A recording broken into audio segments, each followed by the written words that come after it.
Sarah gets the mail on a Tuesday. It's 6:43 in the evening. She's still in her work clothes, blazer, flats, the lanyard from her job badge still around her neck because she forgot to take it off in the car again. She flips through the envelopes the way everyone does. Junk, junk, something from her dentist, and then a white envelope with a small window at the front. She knows what it is before she opens it.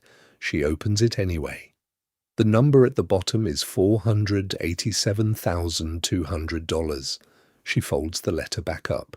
She puts it under the stack of other mail on the counter. She goes to the kitchen, pours herself a glass of water, and stands there for a second looking at nothing. Then she starts making dinner. This video is about every step between your first $1,000 in debt and where Sarah is standing right now in her kitchen. What debt actually feels like at every level, what it does to your brain, your career, your relationships, and your sleep. And most importantly, at exactly which point the rules of the game completely change. My name is Nick, and I spend way too much time studying what debt actually does to people. Not the math. Everyone talks about the math. What it does to how you think, how you make decisions, and how you see yourself. If you've ever felt like your debt is quietly running your life in the background while you try to pretend everything is fine, this one's for you. Hit the like button and stay with me, because we're going through every single level today. Before we get into it, let me set something straight. Debt is not a moral failing. It is not a character flaw. It is a financial condition with specific symptoms at specific levels. And the worst thing about it is that nobody tells you what those symptoms are until you're already deep inside them. So let's fix that right now, starting from the very beginning. At this level, most people are not worried, and that is exactly what makes it dangerous. $1,000 to $5,000 in debt is almost always credit card debt. Maybe it started with a car repair you didn't plan for. Maybe it was a flight home for the holidays. Maybe it was just 6 months of spending $200 more than you made every single month without really noticing. At this level, you still feel in control. The minimum payment is manageable. You tell yourself you'll pay it off next month when things calm down. You have a vague plan that lives entirely in your head and has no actual deadline attached to it. Here's what's quietly happening underneath that feeling of control. The average credit card interest rate in 2026 is 21.5%, according to the Federal Reserve's most recent Consumer Credit Report. On a $3,000 balance, you are paying roughly $53 in interest every single month. That's $636 a year, for nothing, for the privilege of owing $3,000. And here is the part that actually matters. NerdWallet's 2025 household debt study found that 35% of Americans who carry credit card balances have been carrying them for more than 3 years. They didn't plan to. They just kept telling themselves they'd pay it off next month. $1,000 to $5,000 is the level where habits form. The habit of carrying a balance. The habit of paying minimums, the habit of not looking too closely at the statement because the number makes you uncomfortable. Those habits don't stay at $5,000. This is where debt stops being a single bad month and starts becoming a feature of your life. Meet Jordan. Jordan is 28. He has $14,000 across 3 credit cards and a personal loan he took out last year to consolidate, which worked for about 4 months before the credit cards crept back up again. He makes $58,000 a year. He's not broke by any definition. He goes out on weekends. He has a decent apartment. He took a trip to Mexico in March. From the outside, Jordan looks completely fine. From the inside, Jordan has a low-grade hum of financial anxiety running 24 hours a day. It doesn't spike into panic. It just sits there. A background noise that makes everything slightly less enjoyable than it should be. That Mexico trip? He checked his credit card balance 3 times while he was there. This is what the research actually shows about this debt level. The American Psychological Association's 2025 Stress in America report found that 65% of Americans cite money as a significant source of stress. But among people carrying $10,000 to $20,000 in consumer debt specifically, that number jumps to 81%. The stress isn't proportional to the dollar amount. It's proportional to the feeling of being stuck. At $14,000 in debt, Jordan's minimum payments eat $340 a month. That's $4,080 a year leaving his account and going essentially nowhere, mostly interest, barely touching the principal. He could pay that for 3 years and still owe $11,000. Here's what this debt level does to decision-making that nobody talks about. Jordan got passed over for a promotion last year. His boss offered him a role in a different city, more money, better title, real opportunity. Jordan said no. Not because he didn't want it, because moving costs money he didn't have, because the gap between jobs would have destroyed him financially, because his debt had quietly removed an option from his life without ever announcing itself. That's the real cost of $5,000 to $20,000 in debt, not the interest, the invisible wall it builds around your choices. This is where the math starts becoming genuinely frightening, and most people respond by looking away from it. At $30,000 in consumer debt at 21.5% interest, paying $600 a month, which feels like a serious payment, you will be in debt for 6 years and 4 months. You will pay $15,600 in interest alone on top of the $30,000 you already owe. You will pay $45,600 to borrow $30,000. Read that again. Student loans make up a huge portion of this bracket. The Education Data Initiative's 2025 report puts the average federal student loan balance for borrowers under 35 at $28,400.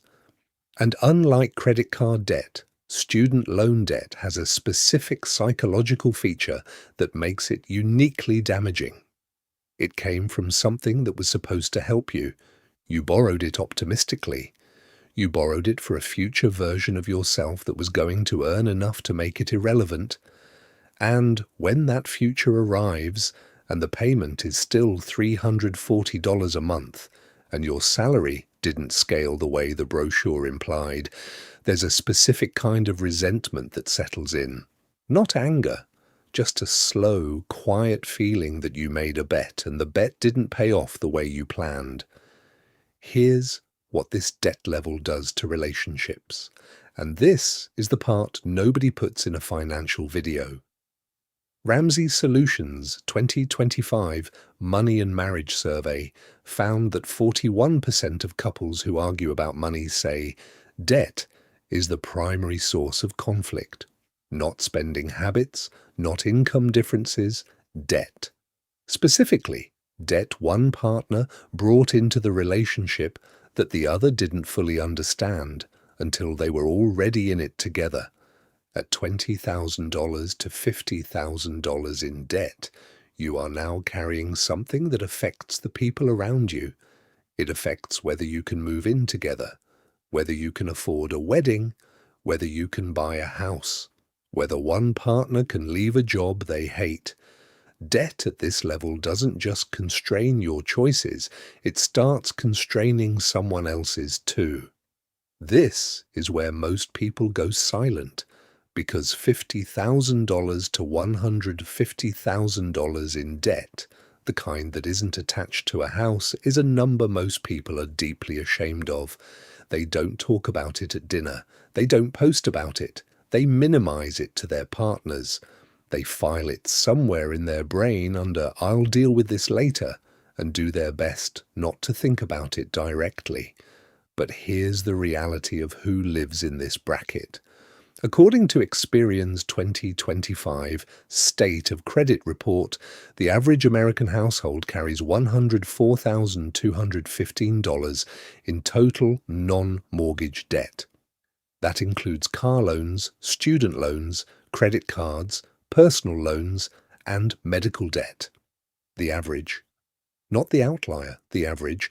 $50,000 to $150,000 in debt changes how you experience your income in a specific way that lower levels don't. At this level, your paycheck arrives and it is already spoken for before you touch it. Rent, utilities, minimum payments, groceries, and whatever is left, which is never as much as you calculated, is what you actually have to live on. Financial therapists call this payment brain. Your entire relationship with money becomes about managing the next due date rather than building anything.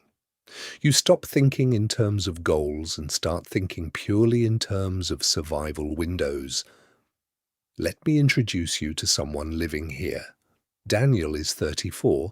He has $127,000 in combined debt, $89,000 in student loans from a graduate degree. He finished in 2018.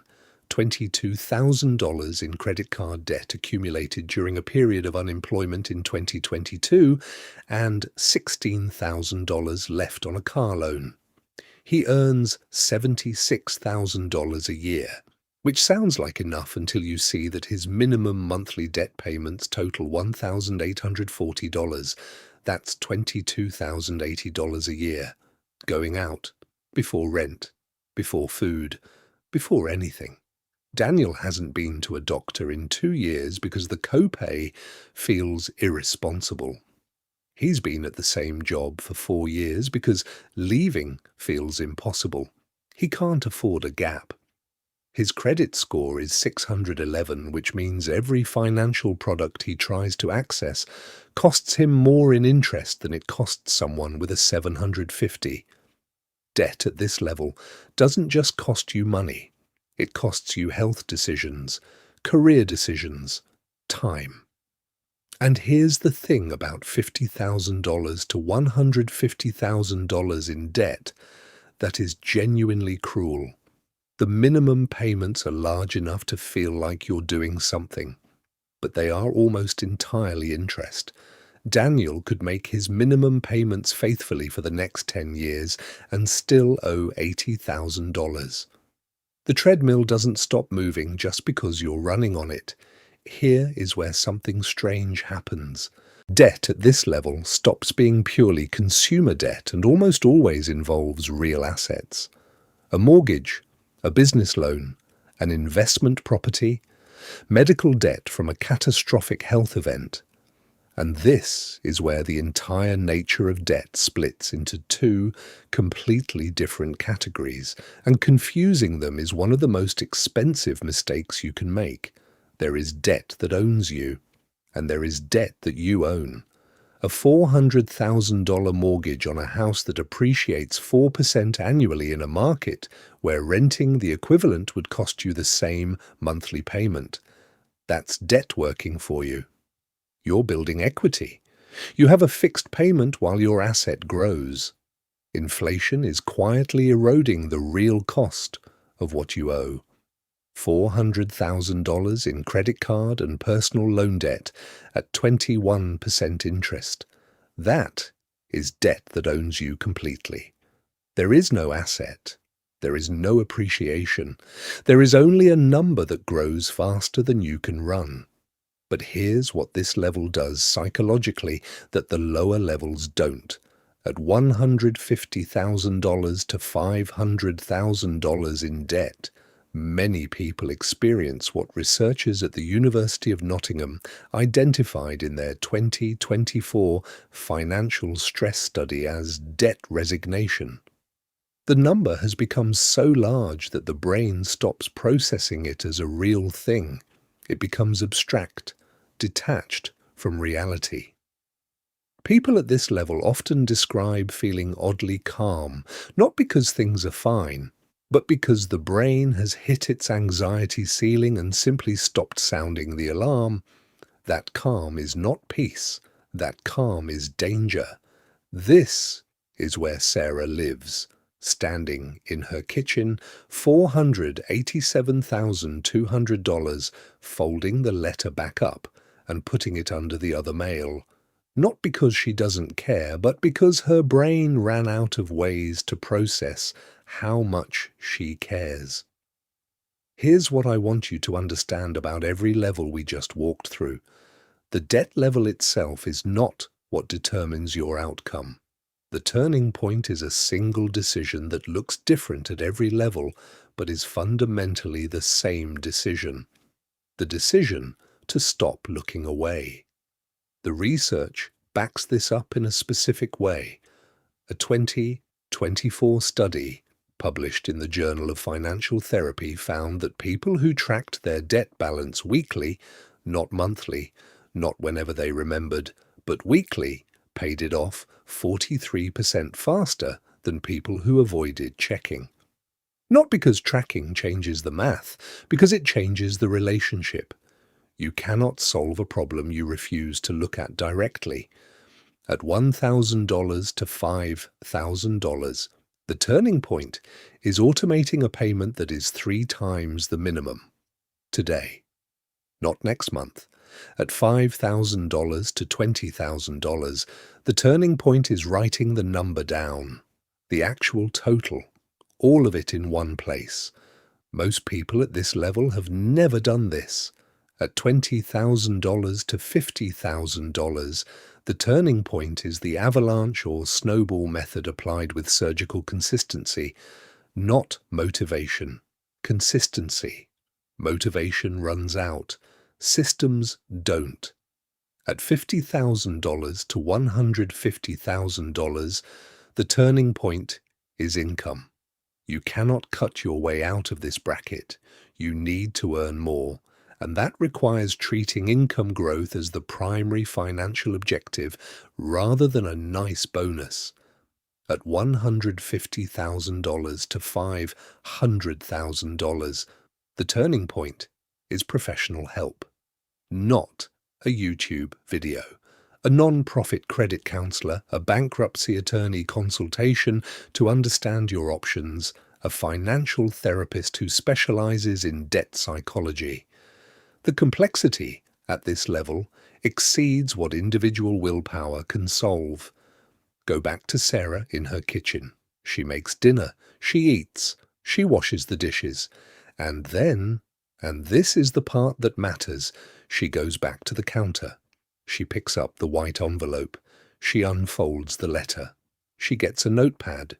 She writes $487,200 at the top.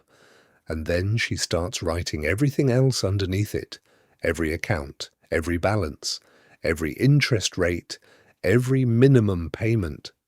For the first time in 4 years, she is looking at the whole thing at once. It takes her 45 minutes. Her hand is shaking a little. But when she's done, she has something she didn't have before. Not a solution, not a plan yet. Just the truth of the situation written in her own handwriting in front of her. And that exact moment is where every debt story that ends well actually begins.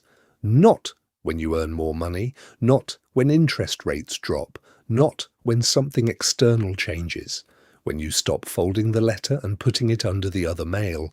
If this video helped you see your situation more clearly, hit subscribe, because this is what we do here. I'll see you in the next one.